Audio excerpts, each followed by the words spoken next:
কথা শুনি মধু বলে, করি অহংকার, যেই জন অভাবে থাকে সে পুজো। গর্বিত বচন লক্ষ্মী সহিতে না পারি, ছন্ন ছাড়া করে তারে ফেরাই বাড়ি বাড়ি।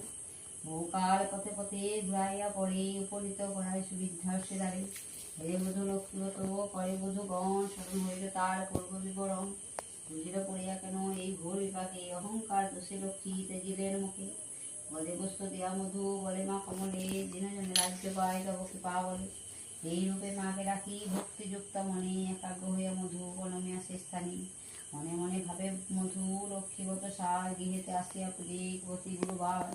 এই রূপে মত্ত লোকে পথের প্রচার, মনে রাখো পৃথিবীতে লক্ষ্মীবত সার। এটি বৃহস্পতিবারে গত বছর সমাপ্ত।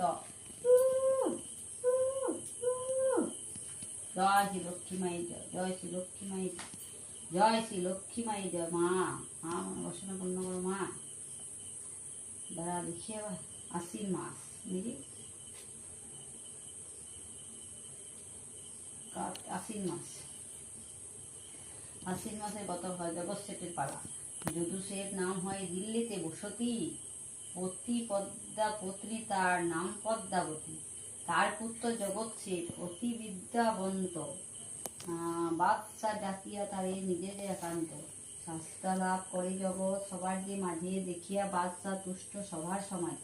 বাদশা কহিলা তব গুণে মুগ্ধ আমি, যাহা চাই তাহা দিব বলো তবে তুমি।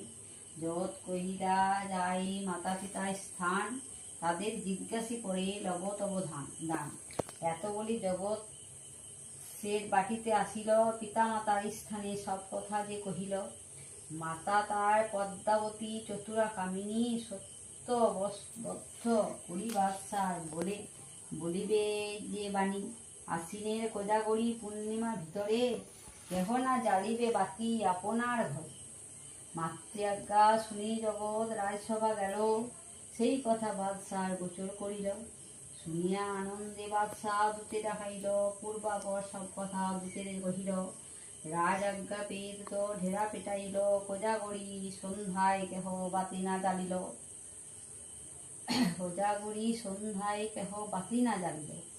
সতী সাত্রী পদ্মাবতী ভাবি নিজ মনে, জ্বালিল ঘিতের বাতি লক্ষ্মীর ভবনে।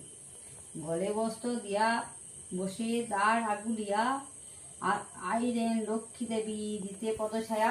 জয়। ভূমিলাম আমি সারা দিল্লির নগরে, কোথাও না দেখিলাম